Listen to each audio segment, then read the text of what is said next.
I took a deep breath and told him everything I had seen. At first, he looked confused, then angry, then just sad. He asked to see the pictures I had taken.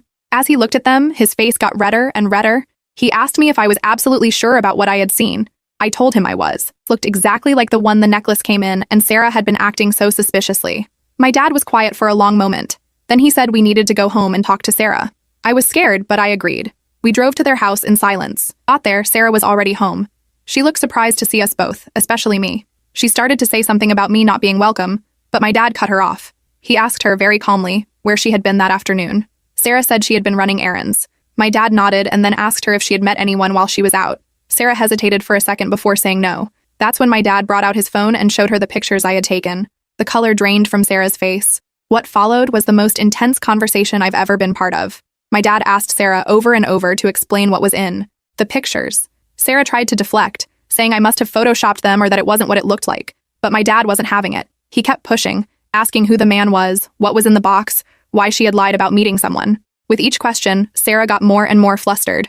Finally, after what felt like hours but was probably only about 30 minutes, Sarah broke down. She started crying and admitted everything. The necklace had never been stolen. The day after her birthday, she had taken it to a friend's house for safekeeping. The man in the coffee shop was this friend, and she had been picking up the necklace from him. When my dad asked why she had done this, Sarah's answer made me feel sick. She said she had never liked me coming to their house. She felt like I was intruding on her time with my dad. She thought if she accused me of stealing something valuable, my dad would stop inviting me over so much. She said she had planned to find the necklace in a few weeks and claim it must have been misplaced.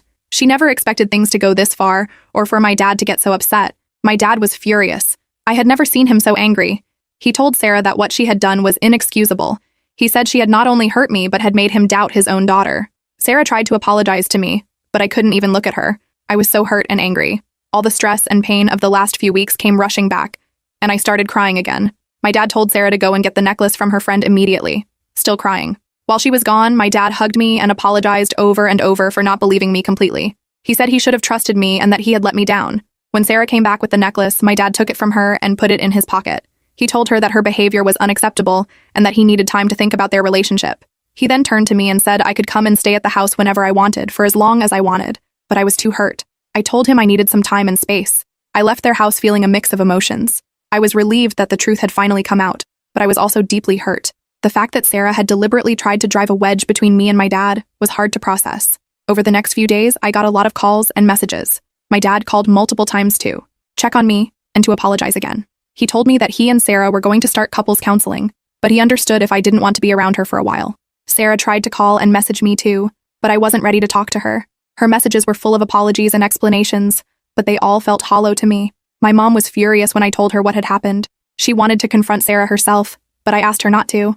I didn't want to create more drama. As for me, I'm still trying to figure out how I feel about everything. I'm relieved that I've been proven innocent, but the whole experience has left me feeling betrayed and hurt.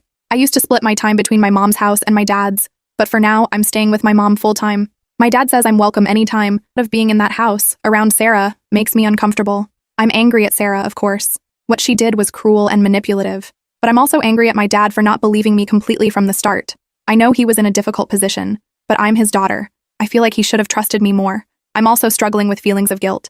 Even though I know I didn't do anything wrong, part of me feels like I'm responsible for the problems in my dad's marriage now. I know that's not rational, but it's hard to shake. My friends have been really supportive. They've been helping me process everything and reminding me that none of this was my fault. I'm grateful for them. I've been thinking a lot about trust and family. Experience has made me realize how fragile trust can be and how important it is in relationships. I'm not sure if I'll ever be able to trust Sarah again, and my trust in my dad has been shaken too. My dad has suggested family therapy for all of us, but I'm not sure if I'm ready for that yet. I think I need more time to process everything on my own first. I've also been dealing with some anxiety since all this happened. I find myself doubting my own memory sometimes, or worrying that people don't believe me about other things. I'm thinking about starting individual therapy to help deal with these feelings. As for the future, I'm not sure what it holds. My dad says he wants to work things out with Sarah, but he also says that his relationship with me is a priority. I don't want to make him choose, but I also don't know if I can have a relationship with him if Sarah is still in the picture. I'm focusing on myself. I'm throwing myself into my studies and spending time with friends who I know I can trust. I'm trying to rebuild my self-confidence and remember that I'm not the person Sarah tried to paint me as. I'm also learning to stand up for myself more. This experience has taught me that it's important to defend yourself when you know you're right, even if it's uncomfortable or difficult. I've had a few people suggest that I should press charges against Sarah for false accusation, but I don't think I want to go down that road.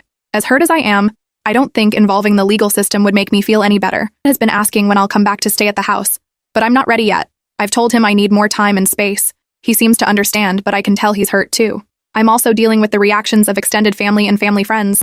Word has gotten out about what really happened, and I'm getting a lot of messages of support, but it's also embarrassing to know that so many people know about this personal drama. In a way, I feel like I've lost my second home. I used to love spending time at my dad's house, but now the thought of being there just makes me anxious. I'm mourning that loss, even as I'm angry about the situation that caused it. I'm trying to focus on the positives.